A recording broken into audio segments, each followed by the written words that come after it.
Hello, Luke here. I would just like to take a moment to disclose upfront that we sometimes talk about sensitive topics in our podcasts, and in fairness to our audience, we will try our best to put specific warnings in the descriptions of each episode. Now on with the show.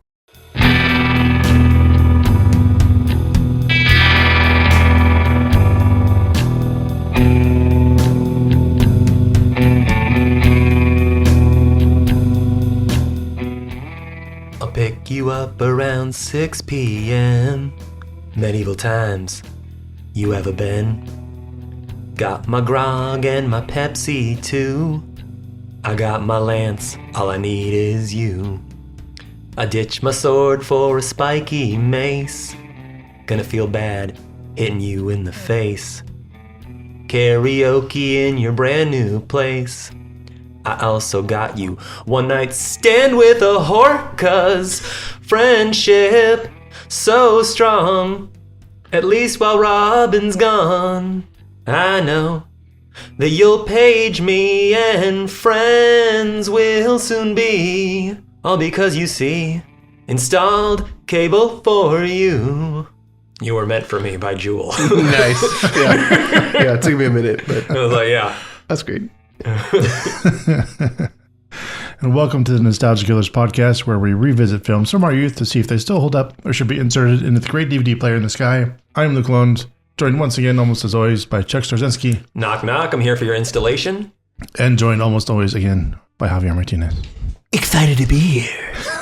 Steven thought he was getting the naughty channels for free, but he got a new best buddy, whether he wanted it or not, in the cable guy. Thank you guys for indulging me and watching this. Thank you for picking this one. This was, Yeah, this is one of my favorites. Not only do I watch it all the time, I actually think about it all the time.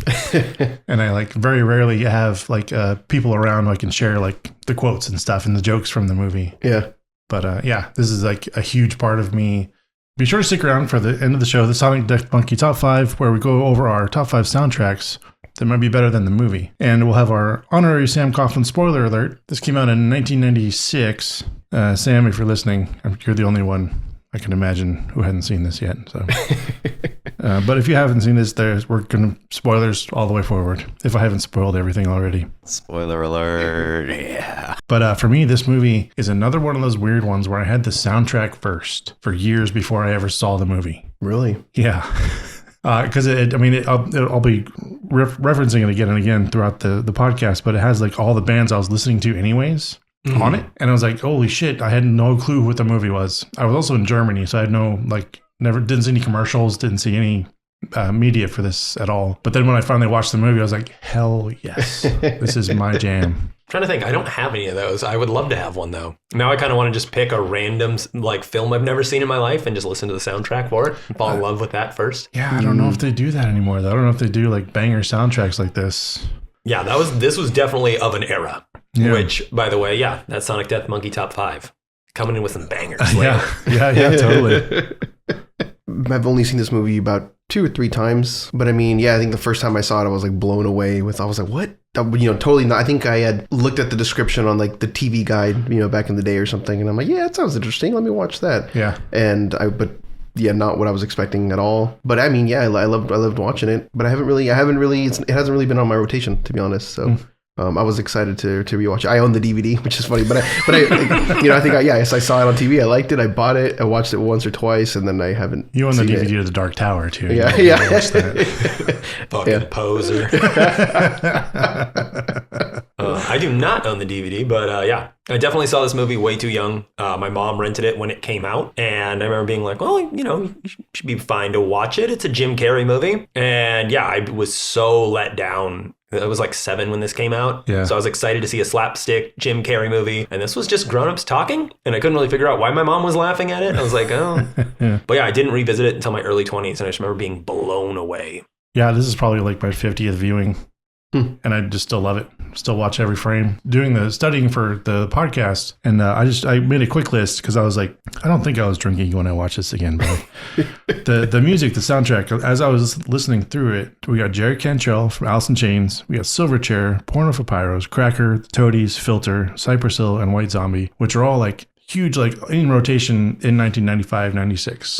When I was really, really getting into music. We'll go on to our favorite scenes. What do you got, Javi?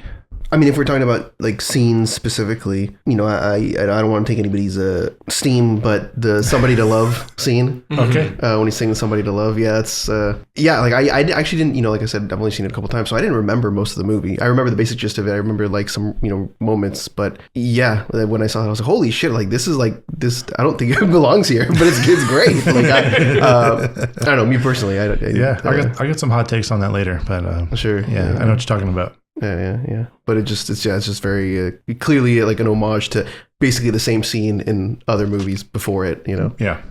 Serious movies. So. Yeah, I mean, hands down favorite scene if no one's going to take it. It's dinner with the parents. Okay.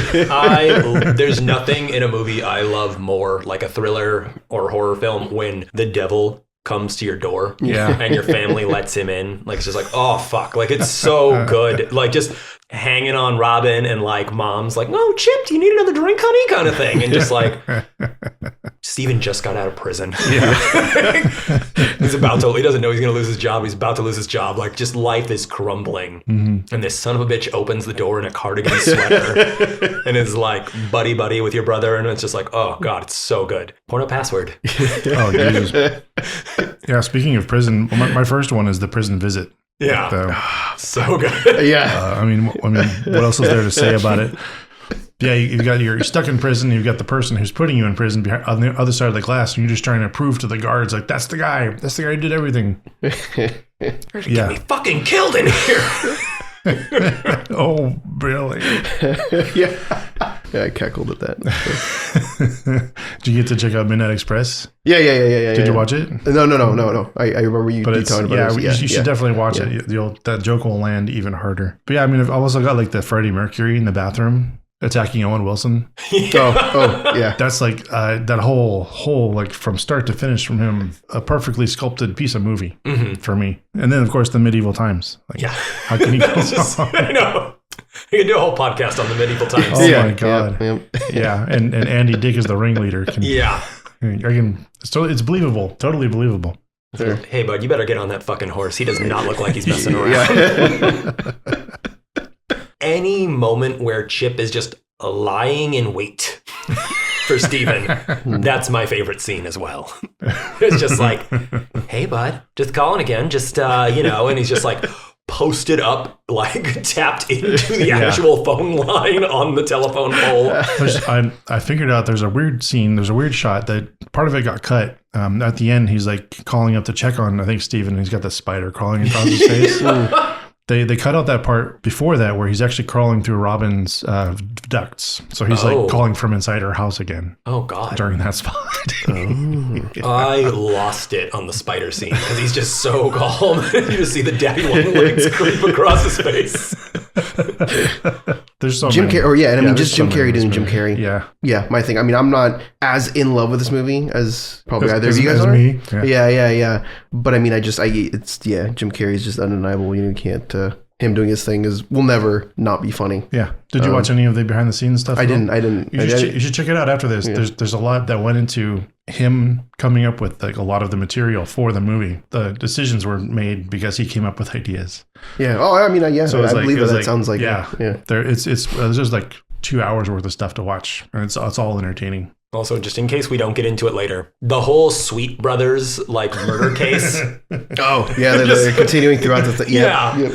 The killer twin. Like I know there is like some allegory there, of course, and whatnot, but it's just like this beautiful, weird subplot that's just like shoehorned in to every television screen. I love it. I think it's a very strong. I don't know if they got the idea if it transferred over to the Truman Show. Like that's kind of how they treated, because the Truman Show came out in '98, I think.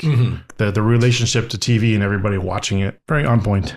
Nitpicks and fixes. Pick a lane. Don't get me wrong. Again, I like the movie, but I think the reason I don't love it is because, it's not crazy enough to be like a thriller, not full thriller, but it's not full comedy. Yeah, and so I feel like either way would have been fine. I think I would be much more in love if it was either one. I don't have a preference. I think that's the overall opinion most people had. When this movie came out. Yeah, I mean, they're confused and maybe a little disappointed they didn't get one or the other. It does consistently flip flip-flop back and forth between that. Yeah. It's not like it goes, 30 minutes being comedy and then just out of nowhere you get the thriller aspect of it. It's like 5 minutes comedy, 5 minutes thriller, 5 minutes comedy, 5 minutes. So I'm like, okay, so I think that kind of helps. I don't really have a nitpick, or it's probably a fix now. But Steven was mad that he can't go to Bed Bath and Beyond, but you really can't do that now because they're fucking closed. Rest in peace, I guess. But yeah, as far as nitpicks go, Chip abducting Robin at the end feels like a cop out. And maybe it's because we cut some bits like him creeping around in her house and stuff like that. But it just does feel like such a kind of like mild 180 because they are like, so buddy in one of the last scenes together at the parents' house and whatnot. And it's kind of like, yeah, that's right, Steven, go home and think about what you did kind of thing. And then just to have it all of a sudden just kind of violently flip and be like, where's Steven? Like, da-da-da. And like, why is he abducting her in the rain? Like, and all of that. I don't know. It feels, as someone who writes Deus Ex Machina, like cop-out stuff in his own scripts, it just kind of felt like a, fuck, where do we go here? I don't know. Now he's really a villain and he takes her kind of thing. I never thought he was buddy with the family, but it just felt... He was just using them to get to Steven. So. Oh, yeah, but they seemed very much on his side, is I guess what I'm implying, yeah. Which just goes to prove what a good sociopath he is. Yeah. Sure, right. And then just a couple other little ones are like, why does Steven officially end their friendship after Chip helps him patch things up with Robin? Not after any of the other psychotic episodes. Invaded this basketball game and shattered the board and said some crazy shit to my coworkers who will never look at me the same way again. And you took me to medieval times. We did that thing. That was, no, we can't. I'm sorry, bud. We cannot hang out anymore. But then it's like, I gave your ex free cable and I told her you're a really good guy. Thanks, man. We can't hang out. Yeah, I mean, I can see that. But I think Steven was also trying to figure out how to tell him the entire time. Yeah, exactly. We can do this. And then and this is like future eyes nitpick. Steven only feels guilty about hooking up with Heather after he learns that she's a prostitute. Because that's when he's like, how am I going to tell Robin it? Like, oh my God. But before that, he's like a stud. He's like, yeah, met a girl at a party at my house. Yep, things happened. I never took it as guilt. I took it as ew, a hooker. Yeah. Or I mean, he also mentions too, like, oh, like that was just what I needed. Like, I feel so good about myself, kind of thing. And I think maybe it was just in reference to like, oh, well, I didn't actually like score her. Yeah. It was like a that's the way I took it. He's not the man. Right. Exactly. Yeah. Like, It's okay. I checked her out last week. Yeah. Jesus. My other thing was I felt that I didn't think Matthew Broderick did a good job conveying just like how frightening and awful this would be. Like I mean, I love the guy, but I don't know. I really found myself this time around like watching this movie, thinking like, oh, like I think you need to be a little more freaked out, buddy. Yeah, I don't know. I feel like maybe I think he was in a very difficult spot between trying to play this very dramatically and also standing next to Jim Carrey. Yeah, sure. I'm kind of leaning with what you said earlier about like picking a lane. Mm-hmm. It would have been a little more entertaining one way or the other, despite my love for how the movie is. I've also tried to think of like what else has Matthew Broderick been in where he's been dramatic to the point where I've felt like really sorry for him. Or yeah, I'm not a huge Broderick fan, honestly. Like I think he's fine. He's kind of passable. Yeah, he's either in a comedy or well, I think he's one of those guys. I think he's one of those guys where he's kind of got that one character, which is great and fantastic, and I love seeing it. Sure, but he just because of that he can't be in certain things. Exactly, you're right. Yeah. I think he's always the Matthew Broderick, basically. Yeah. And so I think I just, against somebody like Chip, we needed somebody who was a little more reactive to what Chip was doing. Mm-hmm. I can't remember the specific scene, but yeah, it was one specific scene that's when it really solidified it for me when he was like, oh, get out of my apartment. And I'm like, no, dude, he just fucking did this, Yeah. Oh God, can you imagine if they would have just flipped? I understand that he was not that big or famous at the time, but like if you flipped Owen Wilson and Matthew Broderick, that would be great. Yeah. Because I feel like Owen Wilson could I feel like he's got a little more range than Matthew Broderick at least, and he could kind of go. I can see that. Not toe to toe with Jim Carrey by any means, but he could at least hold up a little bit more. I could see that. Fucking hot takes from Chuck over here. Yeah. Or Ben Stiller even. Oh, Ben Stiller would be perfect. Which actually that was one of the thoughts I had when I saw it. I was when they were all supposed to be in all those parts. Yep, that makes sense. Yeah. It was always supposed to be Ben Stiller as the cable guy. Oh, really? Yeah. Oh, I can see that too. And a big round robin of other actors to be Steven. Yeah. Are we giving away trivia early? No. Okay, no, good. I was very careful not to hamstring us so we could actually talk about that stuff. Nice. Onto the rainy day double feature. I would go for Mystery Men just because it's another Ben Stiller, Janine Garofalo, ensemble movie. Another film I watch a lot and also think about a lot. Real like academic shit there. Shows you how deep I am. I had Misery. Nice. Yeah. Yeah. Just You another. picked a lane. Yeah. I picked a lane. So you found your satisfaction, huh? Yeah. Because I think it'd be, for me at least, lean a little bit more into like, oh, this is kind of borderline creepy. So Sure. I want a little more of that obsessive. Yeah, that'd be great if it was James Caan and Jim Carrey. Yeah. Oh, yeah. Yes. Yeah. Caan would have been great as fucking Steven. Oh, explosive. Yeah. Nice, like it. Yeah, I kind of just doubled down on the same movie. I went Ingrid Goes West. I haven't seen that. That's a new one. Just Aubrey Plaza. love Aubrey Aubrey, Plaza yeah. is basically just a female chip in that. She's an obsessive stalker manipulator who's like following an influencer. Right. That movie's amazing. 10 out of 10, actually. Right on. Yeah. I'll put it on my list then. On to this movie's cocktail. So today we have the preferred customer. Which I came up with the name after the cocktail, and I was like, oh man, this drink should be better with a name like that. We have the preferred customer. It's an 1.5 ounces of Scotch, an ounce of cranberry juice, ounce of apple juice, ½ ounce of lemon, ½ ounce of a spiced grenadine. So I took some grenadine that I had, and I steeped a little bit of cinnamon, clove, and star anise in it. It's almost Christmassy. Dash of orange bitters. Shake and serve over ice, and drink without the aid of a straw, as there were no utensils in medieval times. Also, Javier, would you like a refill on the Pepsi? But yeah, I came up with my thought was like, I wanted to make like kind of like a medieval grog like sort of cocktail, and then once I did that, like I was like, what do I call it? And I was like, oh, preferred customer. And then preferred customer, I was like, oh, that sounds like modern and sleek and like this and that. And I was like, oh, well, fuck it, I already made a drink. No, this is fucking delicious. It's delicious. I never Yeah. would have thought all those things would have gone together. I mean, all the fruit and stuff. Yeah. What did you say it was? It was a Scotch? Scotch, yeah, that took me for. I never imagined putting cranberry in Scotch. That is tasty. Yeah. I like that. It works. It's someone who's not a Scotch fan, it's a great way to hide Scotch. Sure. Yeah. I had no idea. Yeah. Get some nasty Scotch and then you can throw some juice in it. It's great. Yeah. Awesome. Thank you, Chuck. You're welcome. We'll go ahead and take our first ad break. Ad break and dog break, apparently. Bark, Perfect timing. Yeah, that's perfect timing. Thank God. That'll play us out, dog.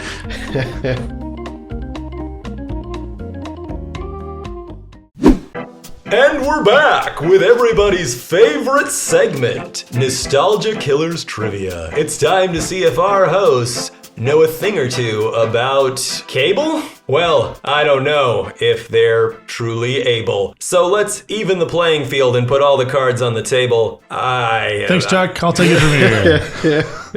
Thank you guys very much. Welcome to Nostalgia Killers Trivia.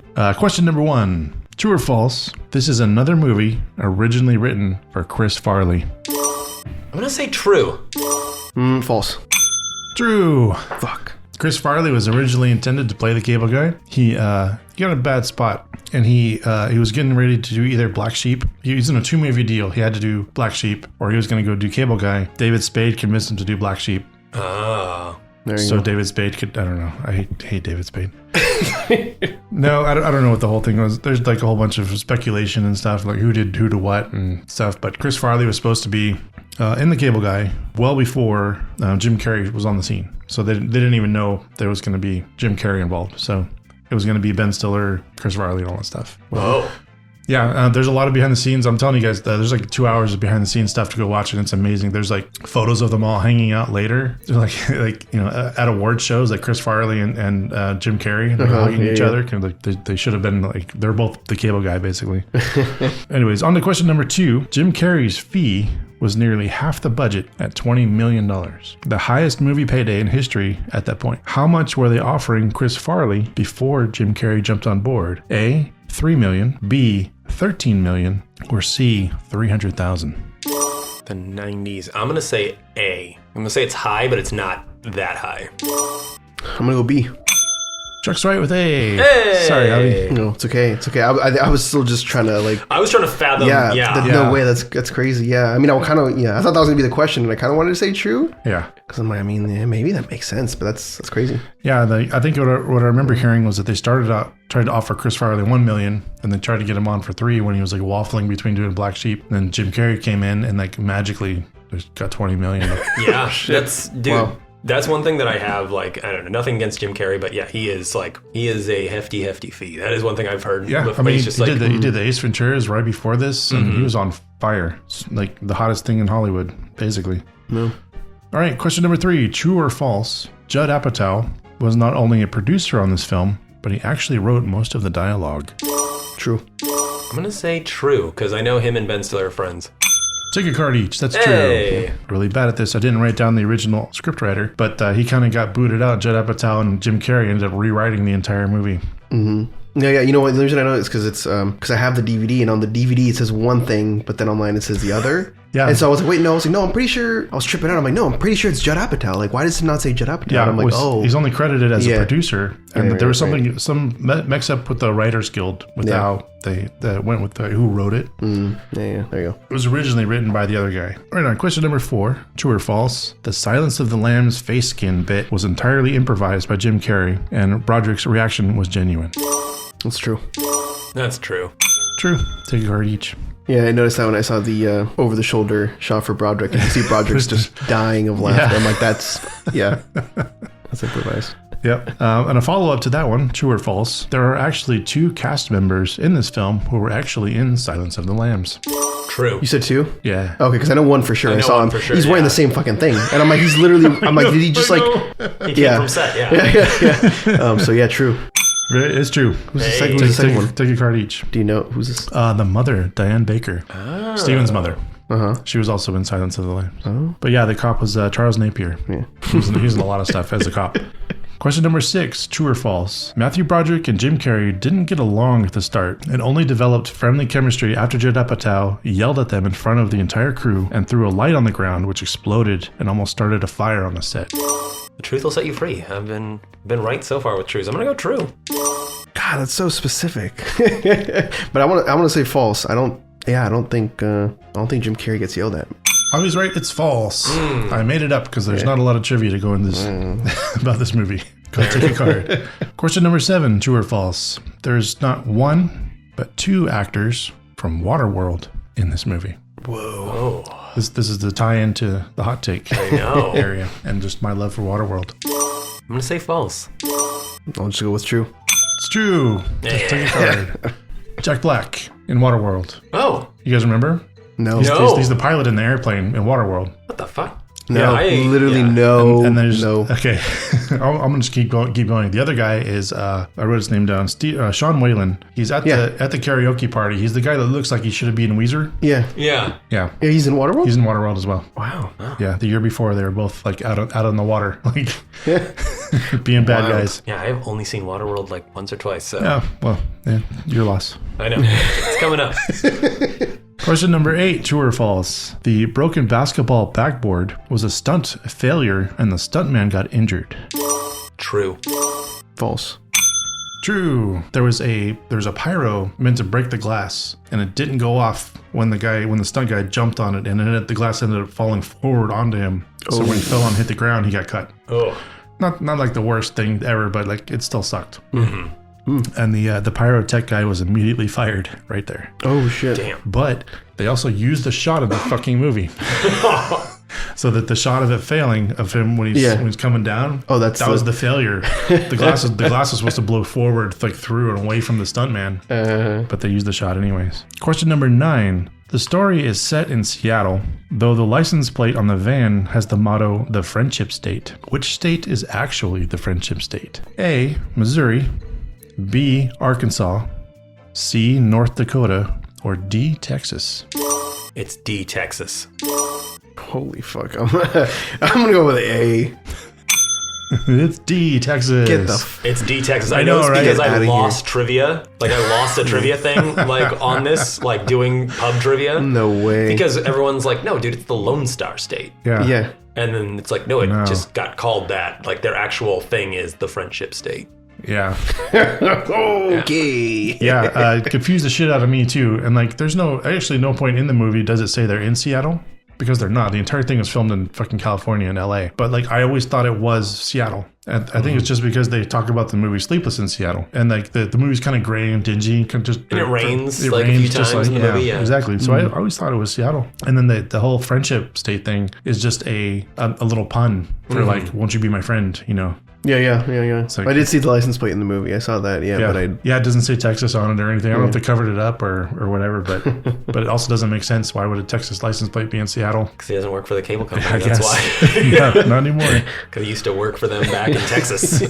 Question number 10. Jim Carrey was not happy with the ending. He wanted Chip to die in the fall, but the studio pushed hard to change it to a softer ending. Now, true or false, there was already talks about making a sequel before filming even wrapped, and Judd Apatow was slated to direct. True.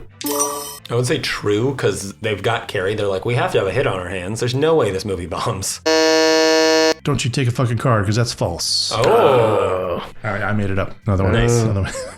Gotcha. Did he actually want his character to die, though? Jim Carrey did, yeah. That's what I read before the true or false. So it was like he was, he wanted the dramatic, super dramatic, and kind of what Javi was looking for like pick a lane. But yeah, they left it open ended, I guess. I am stoked he doesn't die because I feel like because the movie doesn't pick a lane, I feel like that's such a drastic thing for him to just, like I said, I personally feel it's drastic for him to kidnap Robin and all that, and then him just to commit suicide also feels very student film. Like it's just like, right. I don't know, then he dies, dude, and it's sad because that's what life is, man. Yeah. Don't you get it? All the behind the scenes stuff shows them, Judd Apatow, Jim Carrey, going back and forth about changing the story stuff. It's fucking brilliant to watch because it could have been a completely different movie. And I believe the original script is very different from what they landed on. I would love to read the original. Yeah. That's one of the, me too. Anytime there's like, complete just set chaos that's like, you know what, fuck it, like it's an outline, who cares? Yeah. I'm always like, well, what did they actually write? I know. But thank you for playing. I believe Chuck wins. I'm counting 7 cards. Woo! How we got 5? Yeah, I don't want to toot my own horn, but honk honk. I believe someone who frequently edits this podcast. This is my first win of the season. Oh, nice. Oh, wow. Yeah. Well, you also end up writing the trivia most of the time. I don't think you play That's true. in many of the games. But it is one of those like, and the winner is, and it's like, not me. Not yet. Well, now that I know it matters to you, Chuck, we'll try to get you in the game. There we go. No, I got one. Now I'm going to end on this high note. Yeah, I don't have to win. I'm just going to I'm going to write all the trivia from here on out, so that way there's no way I can lose. Undefeated. Yeah. Thank you both for playing. And with that, we'll move on to thanking our executive producers. Thank you, Eddie Martinez, once again, for sponsoring us. If you too would like to be an executive producer for the Nostalgia Killers, you can help us out by paying $15 a month on Patreon/The Nostalgia Killers. And with that, we'll take our second ad break. Yeah, I was going to say, a friend of mine told me that if you slip the Nostalgia Killers $15 before you listen to an episode, they'll just like hook you up with every episode they've ever done and additional content, man. Ad break.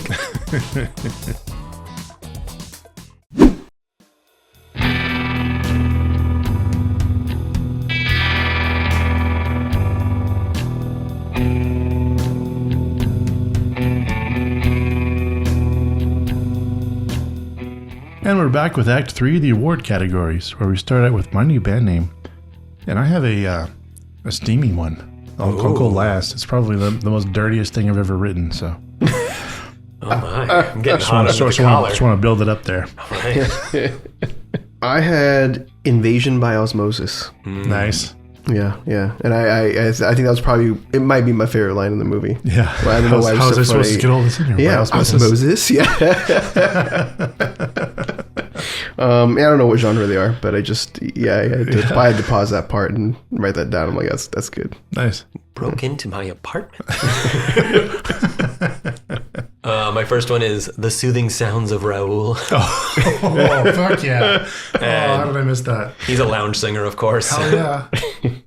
One of my PG ones is Medieval Pepsi. Nice. They're probably just a guar band. Yeah. My other one, which I also couldn't come up with a genre, so hopefully somebody else also has it on their list and they can tell me what you guys got. But Bastard Son of Claire Huxtable. Yeah. Also another part I had to pause it because I was like, what did you just say? I shortened mine to just Bastard Son of Huxtable, and they're a southern rock band that covers TV themes. Still like Lynyrd Skynyrd? Yeah. They're Lynyrd Skynyrd, but they just, Oh, that's amazing. My steamy BDSM leather band. It's called Drywall Wet Spot. Oh. And I watching it again this time, I'm realizing how disturbing it was when he found the sweet spot in the house, like where the cable used to come through the wall. It's, Drywall Wet Spot. That's amazing. Come on, yeah, just like, ugh. There you are. Steven like brings his robe together. Yeah. That was a nice touch. I like that. Yeah. You guys got any more? I got one more. It's just as nasty.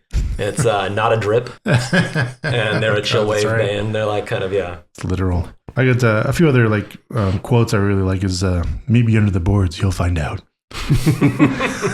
I try to say that to people and they have no idea what I'm referencing. So. And then give me 1 hot minute from Jack Black. Yeah. And he's just, that already is a album name for Red Hot Chili Peppers. As long as we're just doing quick little ones, like I guess this could have went into favorite scenes but it's so minute. It's when he's like, well, it's not my real name, but all my friends call me Chip. And he has this like good 5-second pause waiting for it to be like, well, Chip, like you have a great night. And he's like, and then Matthew Broderick's just like, all right, see ya. Okay. Okay. Yeah. Yeah, on to the Roger Deakins Would Be Proud Award for cinematography. It had to have been, it can't be a coincidence, but the from above shot of them laying on the satellite, like a la Eternal Sunshine, although Eternal Sunshine was after. So I was like, there's no way. I'm like, yeah. That had to have been like a reference point for him. Setting up that shot. Yeah. That was one thing I noticed. I think because I finally bought like an HD copy of it. One other band name I passed up on was Jim Carrey's Moose Knuckle. Oh. I don't know if you noticed in that shot, in that scene, his overalls just riding up a little tight. That's a good catch there. For me, it was it's always been the editing with the music, like the Silverchair is playing on Blind, and then when they're in the arena fighting. And he has to say in his eye, he goes, I'm blind, and the song is saying, I'm blind. It's like, how did they fucking do that? Did they plan that out? Was it on a storyboard somewhere? Yeah.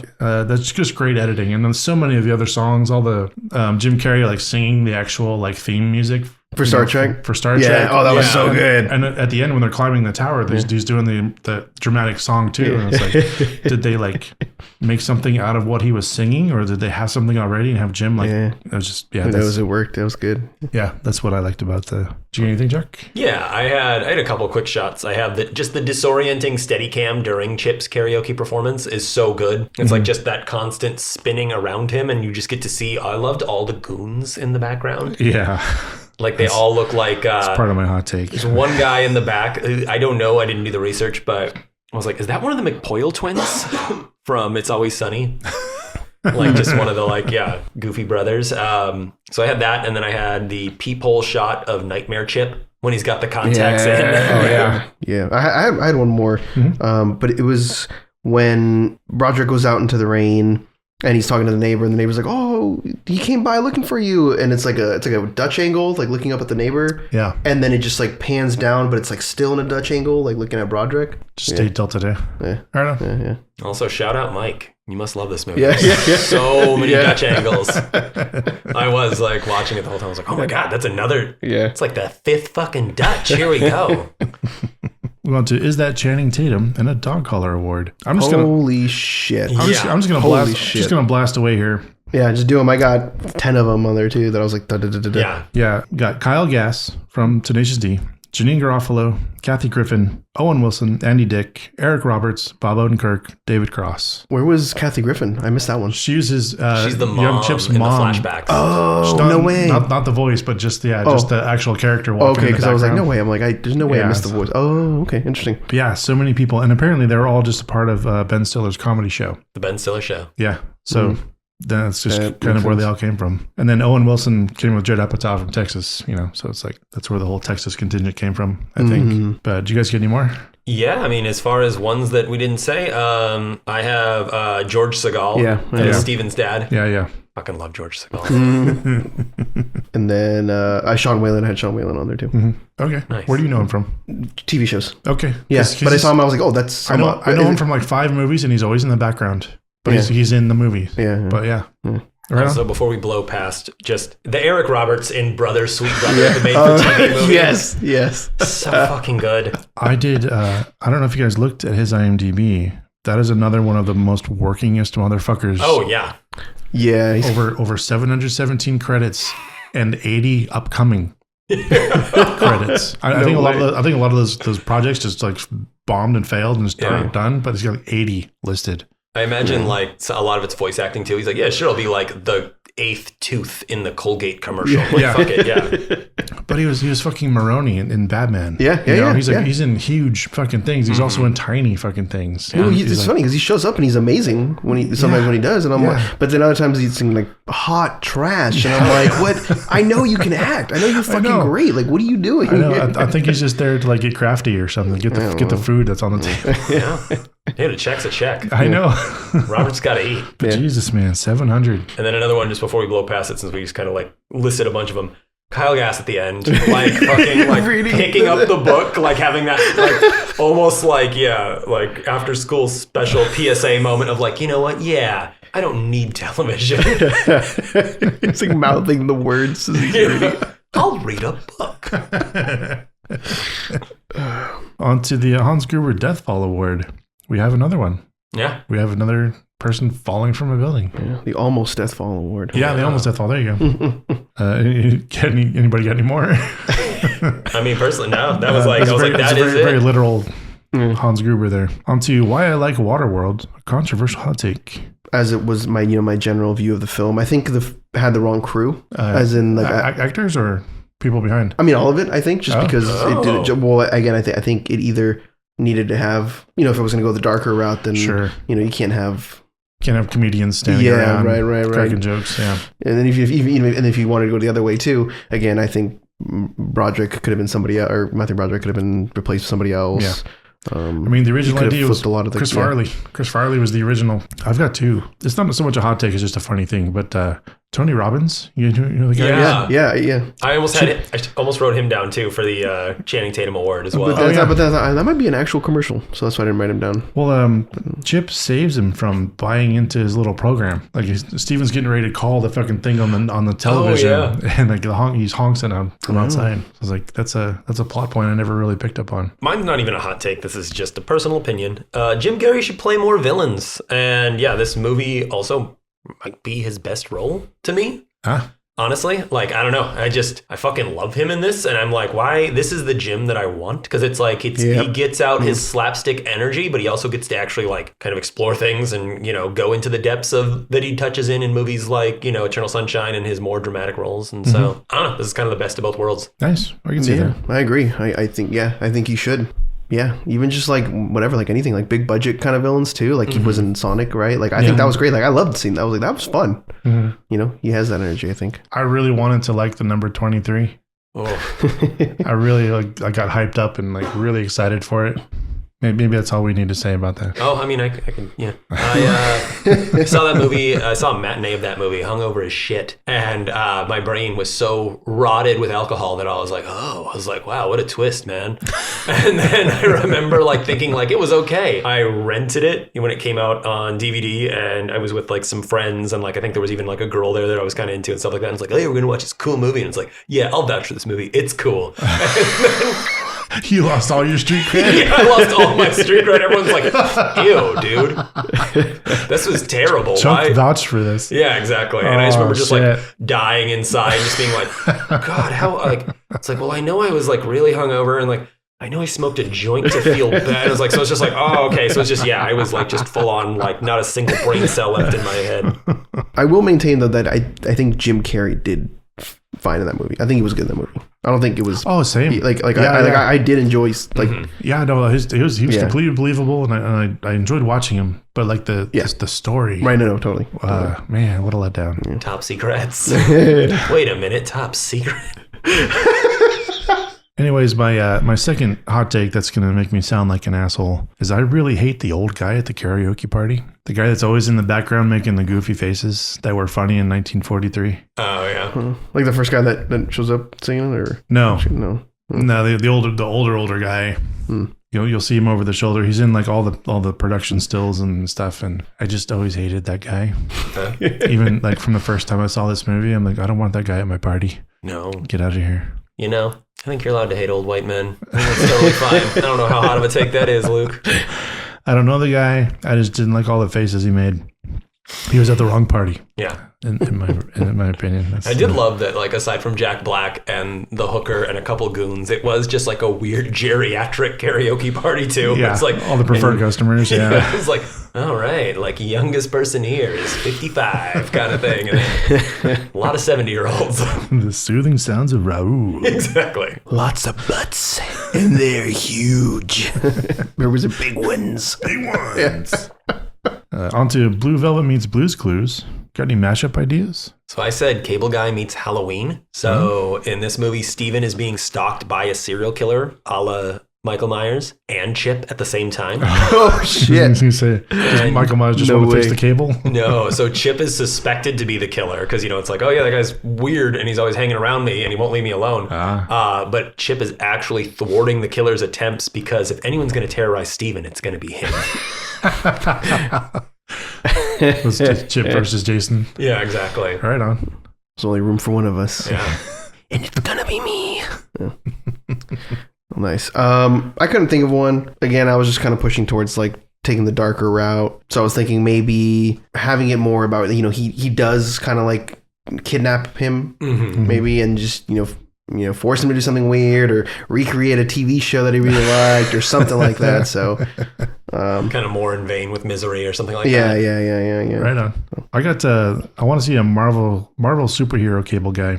We'll take out badass Cable and swap him with this Cable Guy. So he's just a needy, no powers, but he's always in the background. Put him in Deadpool.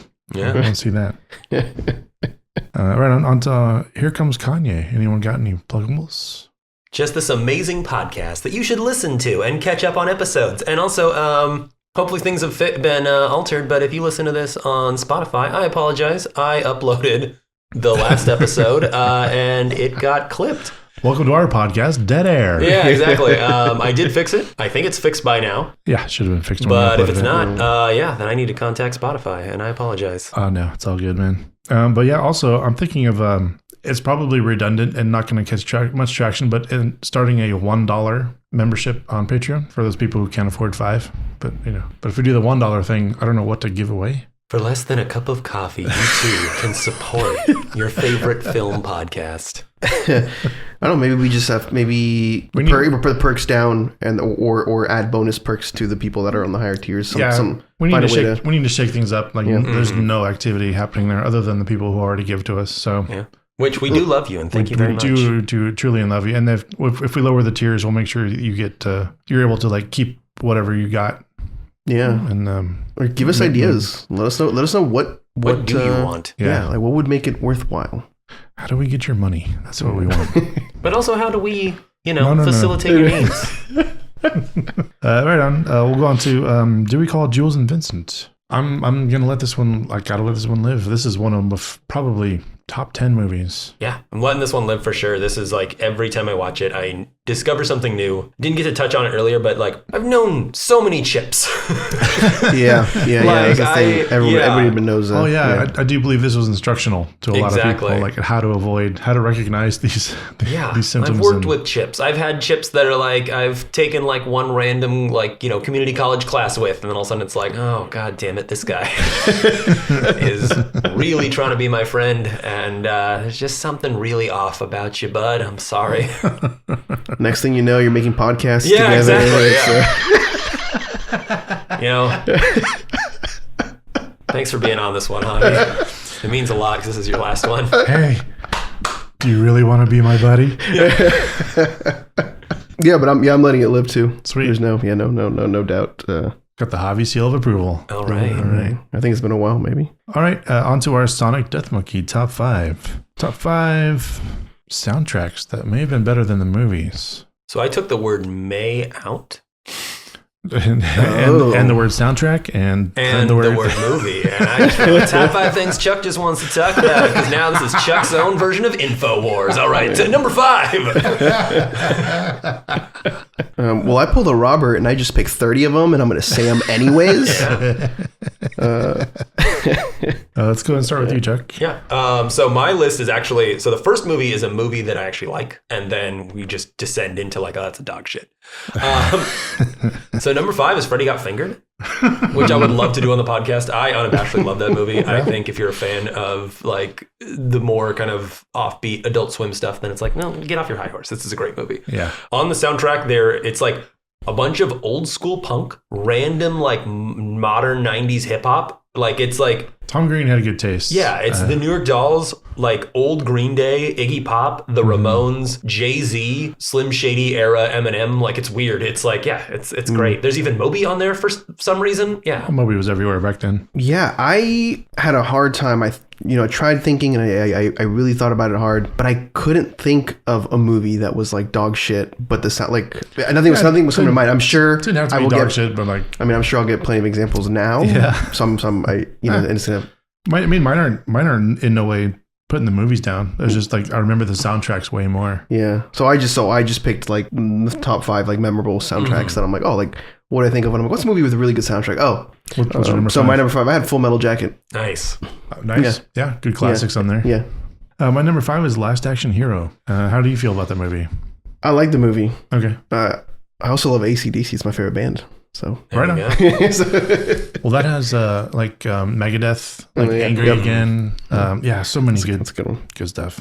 Number 4, I've got Marie Antoinette. It's not a bad movie. It's not my favorite Sofia Coppola movie, though. It's just kind of like, I'm like, all right, yeah, there's not a whole lot's going on, but it's fun.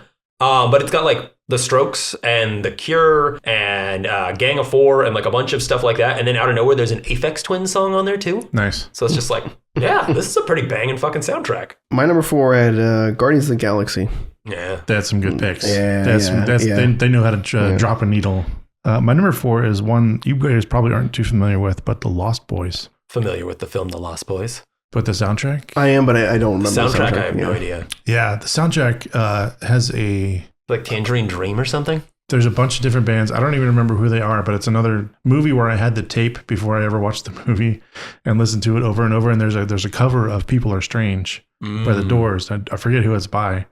But there's also that the song on there with the really greasy saxophone guy. Yeah. That's got to win a soundtrack nomination, I think, no matter what you do. Number 3, this is definitely, now we've officially hit, this is definitely better than the movie. The Tron Legacy album by Daft Punk. Because Tron Legacy is kind of dog shit. But that album like slaps. I bet it does. It's a great time. Like, it's just a Daft Punk. Like, if you like Daft Punk, like especially stuff like in the kind of homework era, like it's fun. I think they thought they were getting their second wind. Yeah, exactly. From that movie. They were going to be launched again. I do like them a lot. That's a great pick. Yeah. For my number 3, I have Django Unchained. Okay. Yeah, I like that we get a random fucking Rick Ross. I was really disturbed by that the first time I watched it, but this last time I watched it, probably like a month ago, I'm okay with I it. fucking loved it. Yeah, I dig it. And then, I got Jim Crusade and it's great. Yeah. Okay. My number 3 is the same year, 96, is Romeo and Juliet. Oh, yeah. Radiohead wrote some songs for the movie. Fucking talk show host is on there. Yeah. Ugh. So good. Yeah, I'm spacing on who's in it now, but there's so many good bands, and there was that was what was playing when I was 16 years old. Those, and then the German university I lived next to, were notorious for having an entire class to study just that movie. Like, can you imagine an entire year? Just an entire year. One film of Romeo plus Romeo Juliet. An American, in German too. Exactly. It's a whole other level of weirdness. Yeah. Like, oh. Yeah. Saint Leonato. My number 2 is Little Nicky. It's up there on that. Well, actually, time has been very kind to that movie. I was going to say it's up there on the Adam Sandler movies as far as bad, but he's made way worse. He made Jack and Jill. He made all kinds of stuff. Yeah, Little Nicky's not nowhere near the worst. No, not at all. No. But I remember as a kid, that was like Little Nicky was kind of like, I still had a lot of fun with it, but that was when I was like, oh man, maybe I'm getting too old for Adam Sandler. But the soundtrack, fucking Incubus, Van Halen, Ozzy Osbourne, Foo Fighters. Yeah. Yeah. Good stuff. I think Sandler, like all of his movies, he sneaks just like a banging soundtrack into. Yeah. For my number 2, I had Guardians of the Galaxy Volume 2. Yeah. I originally, when I composed this, I had them on like 1, 2, 3, but then I was like, no, I don't want to do that. I want to. That's perfect. I'm totally on board with that, man. The Gunn is just like there's sometimes you watch a movie and you can tell like the director really just wanted to make music videos and like do really good needle drops and have everyone going fuck yeah. And that's the whole Guardians series is like that. Yeah, I love it. My number 2 is Trainspotting. Once again, it was on MTV. all the whole soundtrack before I ever saw the movie. I'm trying to figure out the whole list was for me, really. Sorry, guys, but It's all good. these are actually just all. What movies did Luke have the soundtrack to before he saw them? But yeah, no, like Trainspotting, they kind of picked their soundtrack before they started filming their movie, kind of deal. I have a number one, but I'm just going to quick read off because they're all in the same vein. They're all just really fucking solid hip hop records, but dog shit movies. So in memoriam, we have I Got the Hookup, starring Master P in an acting role that he should never have done. Big Mama's House, which was Martin Lawrence's attempt at Mrs. Doubtfire. Yeah. Soul Plane. Oh shit. And very offensive, we should probably do it on the podcast, Joanna Man. Oh, geez. Yeah. My number one is actually the first album I ever bought, and it's the Space Jam soundtrack. From the Quad City DJs doing the theme song. You've got All For One, you've got Seal, you've got Monica, and then Seal on there. you know, you can chastise me if you want, but you got a great R. Kelly song on there. Yeah. There's no denying that all those are good. Yeah. Number one. Number one, I got Pulp Fiction. I took the easy amount. I was like, Nice. yeah. Well, fuck you, because that's my number one. Hey. Yeah. Just- No, it's yeah. awesome. Pulp Fiction, probably the one album I had before I ever saw the movie, once again, Wow. that I listened to Wow. the most. And I put that album on when I was surfing. Anytime I like had to like redo my board, like just kick all the old wax off or whatever and like fix dings, throw on the Pulp Fiction soundtrack. Yeah. Nice. I want to know, okay, so just really quick, and this might get cut, but like, I want to know the logic / how you got into like getting these soundtracks before seeing the film. Was it like, were you intrigued by just like looking at the back and seeing like artists that you loved? Or was it like it's like, oh, that movie's coming out, it looks cool, I'm going to buy the soundtrack to kind of get ready for the movie? Or? I was in a foreign country and I lived in a household where my father never let me go outside. Oh, okay. Yeah, that's pretty much that. Okay. Yeah, all my friends, they had cars. They drove to the movie theaters. They saw all this shit. I just had I could go to the record store every now and again and buy a CD. Nice. Or my friends had it and I just stole it from them. Sorry, guys, for listening. But yeah, that's the big explanation for like, I guess this Sonic Death Monkey was like, yeah, I had Trainspotting was on MTV. Like whenever I was able to watch TV, I was grounded from it for my entire childhood. Yeah, Romeo and Juliet, same deal. They were on MTV. British MTV and German MTV are very different, even back then, because they still played music. American MTV had gone a different route much longer. We figured out the real world. Yeah, it was the clip show where they just showed a clip of the song and then it went back to the studio with what's his name. It's like, oh my god. Kurt Loder. Oh no, Kurt Loder was like the news guy, One of the VJs. one of the VJs. Anyways, but yeah, that brings us to the end of our episode. If you're still listening, thank you for listening. I've been Luke Lones. I have been Chuck Starzensky. And I have been your friend, Javier Martinez. And that concludes our broadcast day. Bang, bang.